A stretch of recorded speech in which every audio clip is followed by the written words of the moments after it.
నమస్కారం ఘంటారావానికి స్వాగతం. ముందుగా ప్రధాన అంశాలు. రాజ్యాంగ దినోత్సవం సందర్భంగా విద్యార్థుల మాక్ అసెంబ్లీ. అచ్చం రాజకీయ నేతల్లానే ప్రశ్నోత్తరాలతో అదరగొట్టిన పిల్లలు.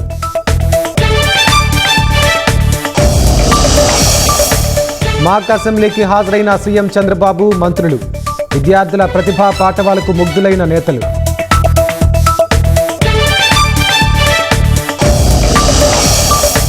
కోనసీమ జిల్లాలో నేడు పవన్ కళ్యాణ్ పర్యటన.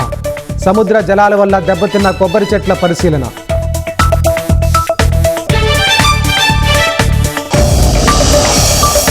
మలక్కా, జలసింధి ప్రాంతాల్లో కొనసాగుతున్న తీవ్ర వాయుగుండం. ఇవాళ తుపానుగా బలపడే అవకాశం.